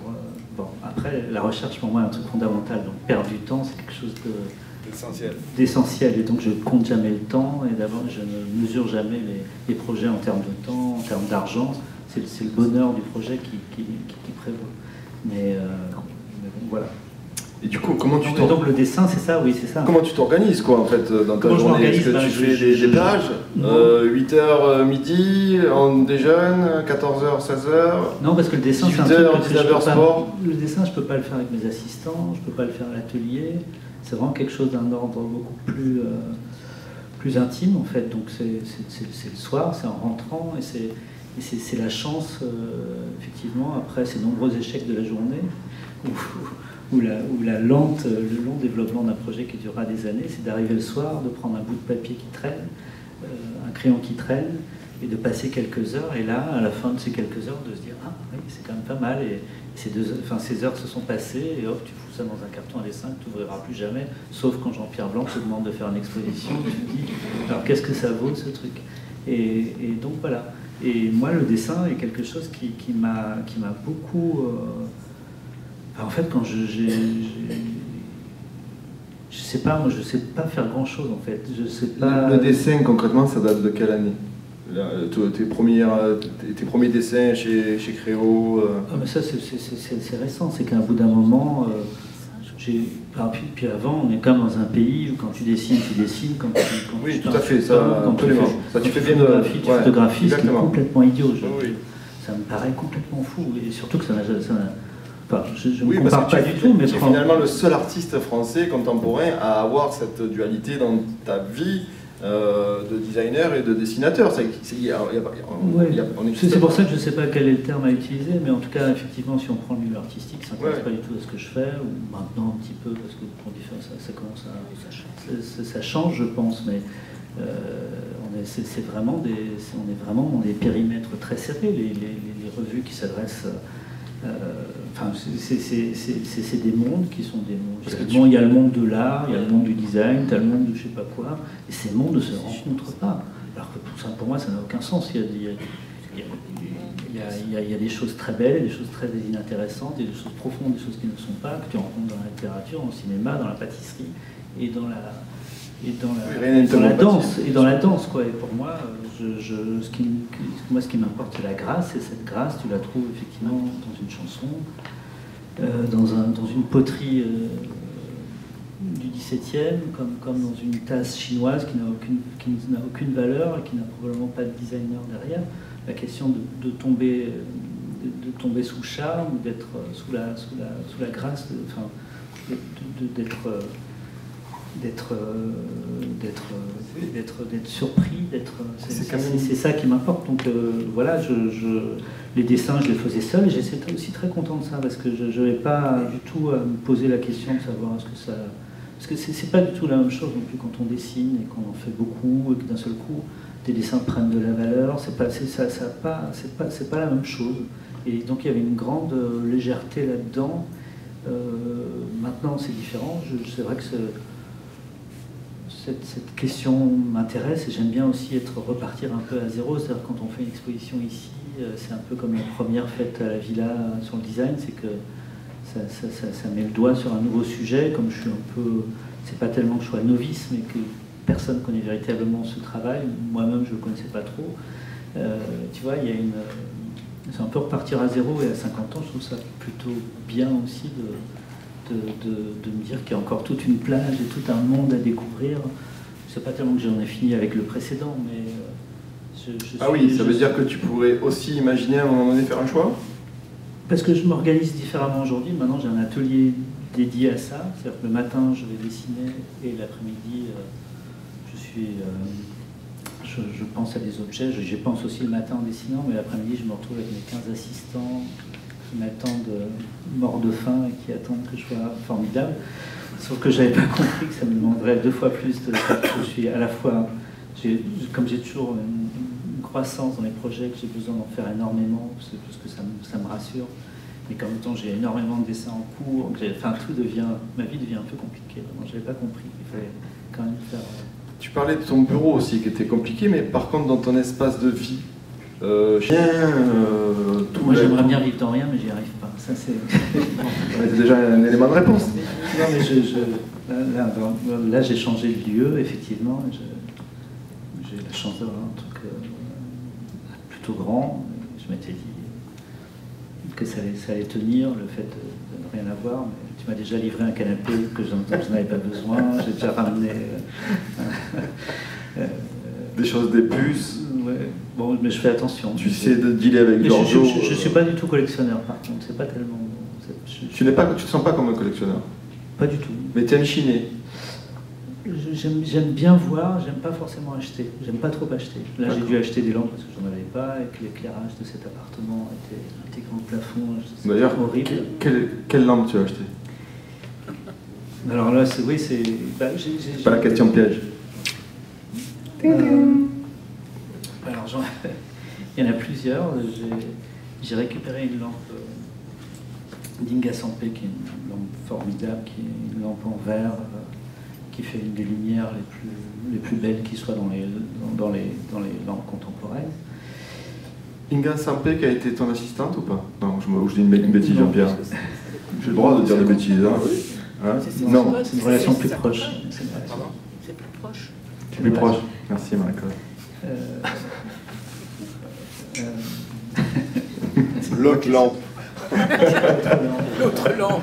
J'ai une lampe de Michele De Lucchi. Parce que Ah, Michele De Lucchi. Qui connaît Michele De Lucchi? Levez le bras, qui connaît, mais oui, madame. Mais alors, il faut dire quand même que depuis... Tout le monde connaît cette lampe qui est la lampe la plus produite. C'est une lampe Gaia Valenti? Non. Par Artemide, Toloméo. qui est la Tolomeo, qui est le plus grand succès des lampes contemporaines de ces 30 dernières années. Je crois qu'ils en ont produit une vingtaine de millions, enfin, c'est une folie. Donc ça veut dire que cette lampe est formidablement bien dessinée et qu'on peut l'acheter sur le bon coin par quantité importante. On peut acheter sur le bon coin. Voilà. Et donc voilà, j'en ai acheté 5. Ah ouais, 5 ça prouve quand même quelque chose, c'est un truc... Ça prouve que c'est grand et ouais. que je l'aime beaucoup. Voilà.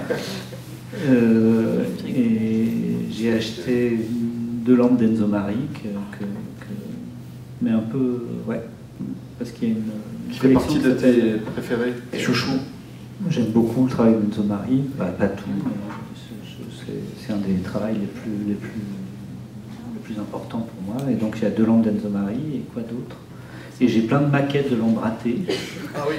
Oui, donc c'est des objets avec des ampoules dedans. Des prototypes. En général fait en carton. Qu'on rêvera de chiner au plus dans 50 ans. Ouais, si. Waouh, ça c'est un prototype de Ronan Borrellet. Sinon pas brûlé, parce que mes assistants me disent fais quand même très attention, tu loues cet appartement. Et ces maquettes sont des bricolages. Donc. Alors, on est presque à la fin de ce partage. Bravo, c'est le mot que je cherchais. On va vous faire partager avec des questions si vous avez... voilà, on a levé la main au fond, monsieur.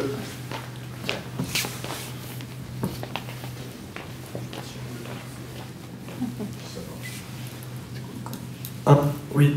Moi j'avais juste une question concernant ce que vous disiez tout à l'heure, un peu le fait de ne pas vouloir vous nommer designer ni artiste.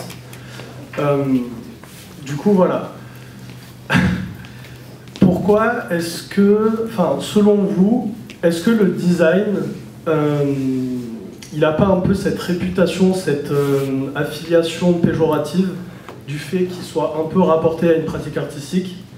Et est-ce que, selon vous, d'embrasser justement le design comme, enfin, d'embrasser la valeur du design qui est pratique, artisanal, est-ce que ce ne serait pas remettre en valeur, en lumière, son côté pratique, universel, qui pourrait servir à tout le monde, alors que la pratique artistique est plutôt considérée comme quelque chose de superficiel ou inutile? Est-ce qu'il ne faudrait pas, selon vous, du coup, éviter cette affiliation-là, puisque vous êtes quand même un bon exemple d'une pratique interdisciplinaire et de cette affiliation-là entre l'art et le design?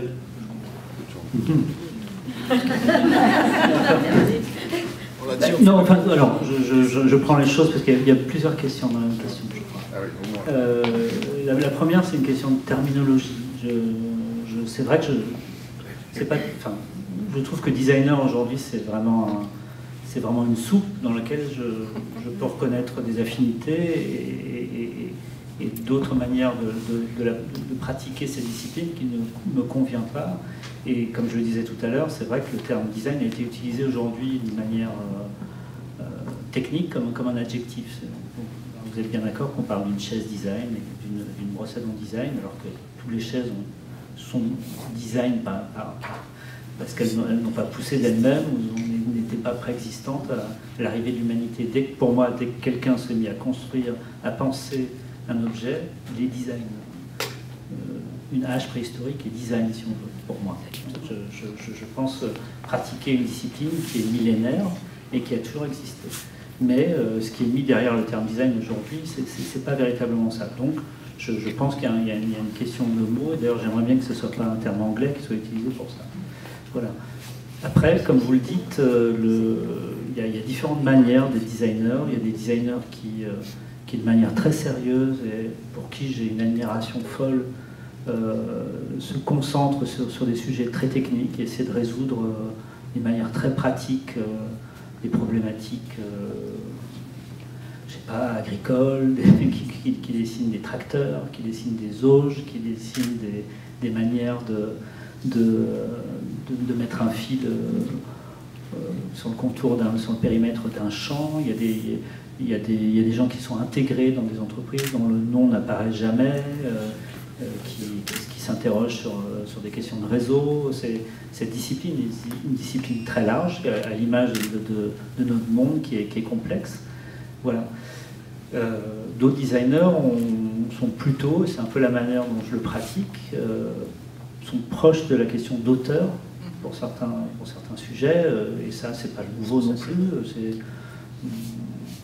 On peut prendre, si on met deux exemples très différents, enfin historiques sur les deux manières que je viens de citer, on peut prendre par exemple l'entreprise allemande Braun, dans lequel travaillait Dieter Rams, qui a beaucoup influencé ensuite les designers d'Apple et qui a une production pendant une trentaine d'années d'outils stéréo, de lecteurs de disques, de petites radios, des choses formidables à un niveau d'excellence absolue.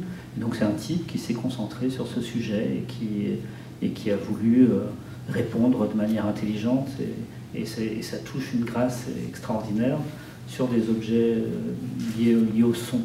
De l'autre côté, on peut prendre Ettore Sottsass qui, lui, va en Inde, travaille avec les artisans, fait des vases extraordinaires, mais qui, le lendemain, se penche sur la question d'un aéroport et dit dans une interview quelques semaines après que dessiner un cendrier, c'est aussi compliqué pour lui que de dessiner un aéroport.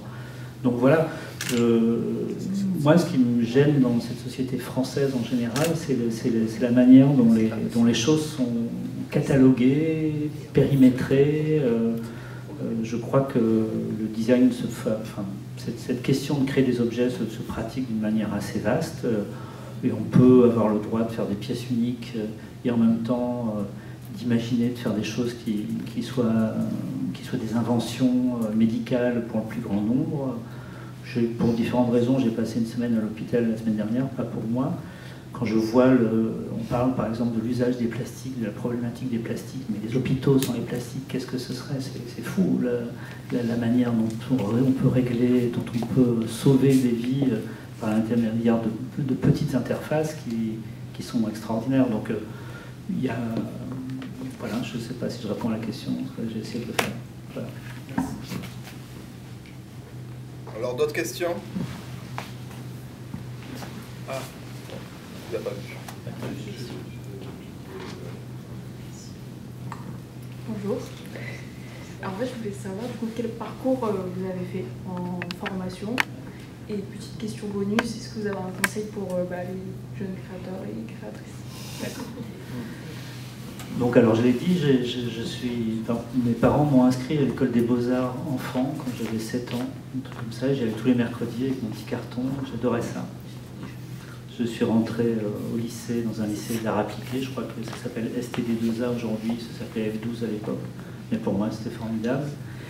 Et là, je suis devenu pour la première fois un bon élève, et donc je suis rentré automatiquement. Enfin, j'ai raté le concours de l'ENSI, les ateliers à Paris, j'étais dévasté. J'ai été pris en BTS de design industriel à l'ENSA AMA, Olivier de Serres, et là c'était la catastrophe.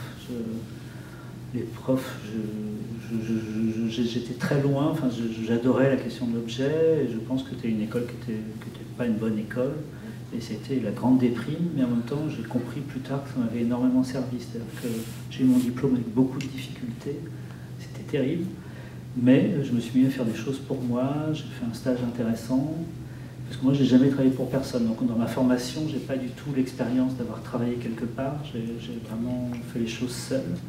Mais donc ces 2 années ont été extrêmement importantes. J'étais tellement dévasté, j'étais tellement passionné par ce sujet et la manière dont les profs m'en parlaient me désespérait profondément.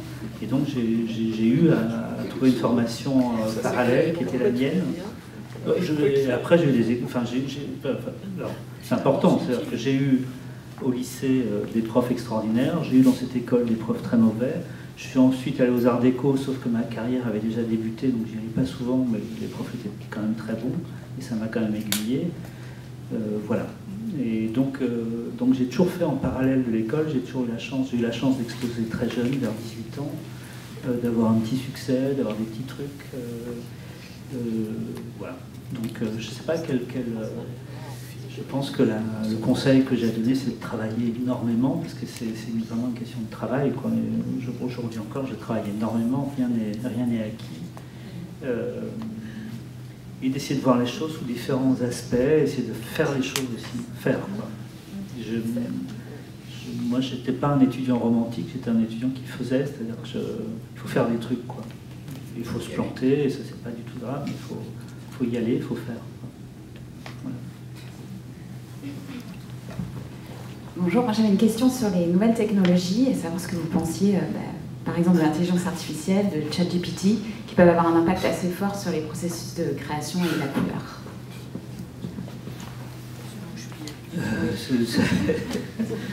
Alors, j'ai pas réponse à tout.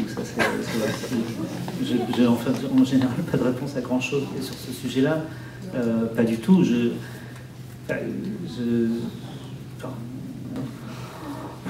député pour ça, mais autrement, ma fille m'a dit ouais, elle avait un devoir à faire. Elle m'a dit ouais, mais il y en a dans la classe, ils utilisent ChatGPT, c'est dégueulasse parce que voilà. Donc je vois bien. Je suis entouré par ce problème déjà, moi aussi, comme vous allez l'être. Vous l'êtes déjà. Et sur la couleur, je ne sais pas comment ça fonctionne. Mais effectivement, ça va être un outil formidable et ça va être un désastre. C'est comme l'iPhone, qui est un outil extraordinaire, qui est désastreux par ailleurs aussi. Enfin, j'en suis le premier à bénéficier du fait de pouvoir faire une image, de faire un croquis, de le poster à mes assistants, de recevoir la photographie de la maquette 5 minutes après, de l'envoyer directement au Danemark, où ils vont en faire une autre. Ça a simplifié un processus créatif. Moi qui suis une espèce qui suis boulimique de ça, c'est formidable, quoi. Je peux faire 50 trucs à la fois. En même temps, j'envoie un mail, je réponds à une interview. Avant, c'était tellement long et compliqué. Mais bon, je vois bien aussi ma fille sur les heures qu'elle passe sur TikTok, et donc comme tout parent, je me dis putain, c'est pas possible. Mais bon, voilà, mais j'ai pas de la réponse. Moi j'avais une question. Tu n'as pas le droit de poser de questions. Ah bon ? C'était pas prioritaire. Ah bah pardon. Mais si, les priorités. On a parlé des projets dans l'espace public. Qui, moi, dans la générosité que tu as dans ton travail, me fascine et me passionne. J'ai eu la chance de voir ce lustre merveilleux à Versailles. Je suis très fan des fontaines de l'avenue des Champs-Élysées. Il y a le projet pour la Bourse du Commerce, il y a ce projet qu'on voit tourner depuis tout à l'heure, que je ne situe pas bien, c'est à Rennes, qui est sur une rivière, qui s'éclaire la nuit, qui est magnifique. Je trouve que ça, c'est une partie de ton travail dont on ne parle pas, enfin peut-être un peu moins que le reste, parce que peut-être qu'il est aussi plus récent. Mais ma question, c'était est-ce qu'il y a des projets comme ceux-là qui sont en cours, qui arrivent, dont tu peux parler ? Ça c'est arrivé au milieu, dans les années 2010, 2012, 2013, ou un truc comme ça, j'en avais marre de cette discipline, parce que, encore une fois, moi je pratique la discipline de l'objet, parce que j'aime le fait que les choses soient transmises, et j'aime que mes amis puissent avoir autour de leur table une chaise que j'ai dessinée. Le problème, c'est que les chaises que je dessine, en général, valent plus cher que les autres, parce qu'elles sont bien construites, parce qu'elles sont faites de manière correcte, avec des matériaux bien sourcés. Et donc j'avais je commençais à avoir un problème effectivement, de dessiner des choses qui n'étaient pas abordables, pas accessibles, pas assez populaires. Et je me suis dit que peut-être une des manières de résoudre ça, ce serait de faire plutôt les choses liées à l'espace public qu'on pourrait utiliser, qui ne pourraient pas être liées à des questions de ressources personnelles. J'ai adoré ça, j'ai adoré faire des recherches sur ces sujets, mais c'est une énergie qui demanderait un autre studio, c'est-à-dire qu'on devrait être beaucoup plus organisé, et c'est tellement compliqué sur un plan administratif, sur un plan normatif, sur un plan là où en designer, quand on dessine des objets, on est associé à un fabricant, à une marque qui s'occupe d'un certain nombre de problématiques très chiantes. Là, en fait, on doit tout staffer, et moi, j'ai pas cette énergie-là. Je regrette de ne pas avoir ce courage, mais c'est très compliqué. Enfin, c'est comme l'architecture aujourd'hui. J'aimerais bien faire l'architecture, mais ça me paraît être un combat trop dur. Moi, en fait, ce qui est formidable dans la discipline que je pratique, c'est que je le fais avec des gens passionnés, qui sont heureux de travailler avec moi, et qui ont le même objectif que moi, c'est-à-dire de faire quelque chose d'extraordinaire. Quand on fait un projet public, il y a plein de gens qui n'en veulent pas, des entreprises pas forcément passionnées qui ont pris le projet parce qu'ils ont besoin d'argent, mais qui cherchent à faire les choses le moins bien possible, de la manière la moins coûteuse possible. Et donc voilà, donc, il y a eu quelques sollicitations récentes dans différents pays, mais j'ai un peu freiné sur un sujet que j'ai du mal à... Enfin, j'ai besoin de passion et dès que et j'aime bien l'organisation autour d'équipes passionnées. Quand ça devient trop chiant, très vite ça me touche trop, je suis trop sensible en fait. D'avoir des gens, même quelqu'un au fond de la pièce qui n'est pas d'accord avec le projet, pour de mauvaises raisons, qui a envie de faire son... Moi, ça me touche, j'ai besoin d'un plaisir collectif dans les choses. Pour savoir d'où vous venez, cette palette de couleurs qu'il y a dans vos dessins, c'est pas vos couleurs. Ouais, vous allez être très déçus parce que c'est souvent... C'est pas que ce soit le hasard, mais autant... Dans les objets, je l'ai dit tout à l'heure, je pense qu'il y a une vraie responsabilité dans le choix des couleurs, dans la manière dont les peintures sont utilisées, quelle incidence ça aura dans le vieillissement des choses. Dans le dessin, tout le monde s'en fout parce que c'est pour moi, je le fais pour moi.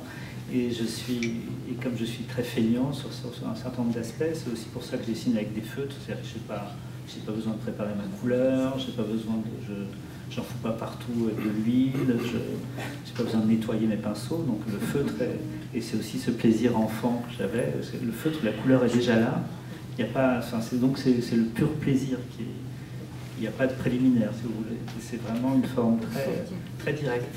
Et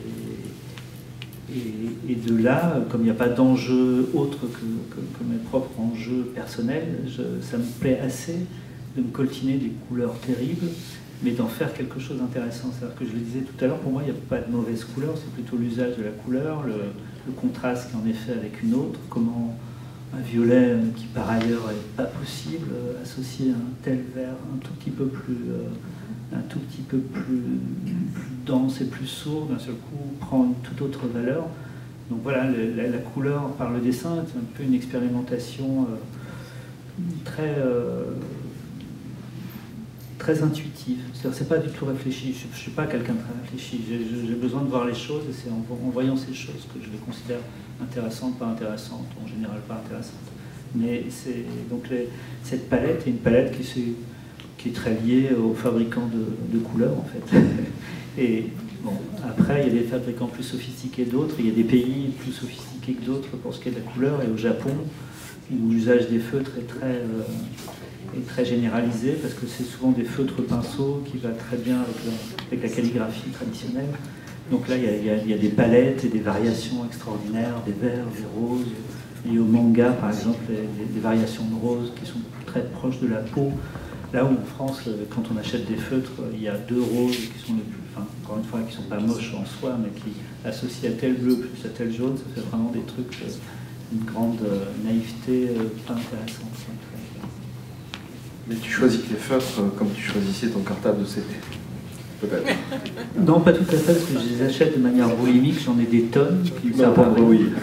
De quoi? Tu aurais pu me répondre oui. Oui. Allez, on va prendre, si tu es d'accord, on va prendre la dernière question. Voilà. C'est monsieur. Ah, monsieur. Bien sûr, monsieur. Merci. Moi, je me brûlais de vous poser la question de la calligraphie, parce que j'étais au Japon, j'ai vu des calligraphes japonais faire des gestes. Je voulais savoir si vos voyages au Japon vous avez influencé et généré ce geste que vous avez là, ou c'est quelque chose qui vient de l'enfance et qui a évolué naturellement sans influence? Je ne peux pas dire que ce soit sans influence, mais c'est pas lié en tout cas à l'influence japonaise, c'est plutôt comme un danseur, la pratique répétitive de quelque chose qui me fait arriver là. C'est vraiment quelque chose d'un développement très personnel. J'ai jamais trop regardé comment les autres faisaient. J'aime pas du tout les comment ça s'appelle, les tutoriaux techniques. J'aime pas trop savoir ça. Donc non, c'est assez personnel, mais effectivement c'est très lié Enfin, le dessin, c'est du geste, quoi. C'est comme de la danse, c'est quelque chose c'est une question de respiration, c'est une question d'appui de la main. Comme je suis gaucher en plus, ça c'est aussi des stratégies apprises dès l'enfance. Quand on est gaucher, qu'il faut dessiner et qu'il faut écrire, il faut vraiment avoir une forme. Il faut trouver des alternatives physiques pour arriver à tracer les choses.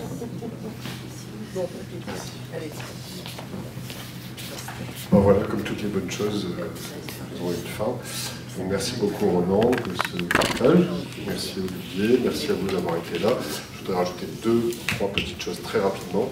Une chose dont on n'a pas parlé, c'est que Ronan tout à l'heure parlait dans sa générosité de vouloir que les pièces soient diffusées le plus largement possible. On a un très bel exemple ici de vase produit par Vitra, qui à l'origine était produit pour la Galerie Créo et qui, en petite série limitée, et ensuite est comme ça lancé pour le grand public. Et je trouve que c'est une très bonne manière de répondre à l'idée, la générosité du design, de la création aujourd'hui. Et ça existe pour plein d'autres objets, des étagères par exemple, des choses comme ça. J'aime beaucoup cette idée, on ne l'a pas évoquée. Et puis je voulais vous dire que si l'exposition dure jusqu'à la fin du mois d'avril à l'Hôtel des Arts, il y aura 2 expositions qui ouvriront pendant Design Parade. Une autour de la céramique, sans révéler plus de détails que ça, la Galerie du Canon, qui ouvrira le 22 juin dans le cadre de Design Parade Toulon. Et une qui ouvrira le 23 juin à la Villa de Noailles avec des nouveaux projets dont on ne peut pas parler, qui s'appelle Mystère pour l'instant, et ça restera mystérieux encore jusqu'au 23 juin, et donc ça ouvrira le 23 juin jusqu'à la fin du mois d'août, et celle de Toulon restera ouverte jusqu'à la fin du mois d'octobre. Voilà, donc c'est une générosité pour les 100 ans de la Villa de Noailles que Ronan Bouvet.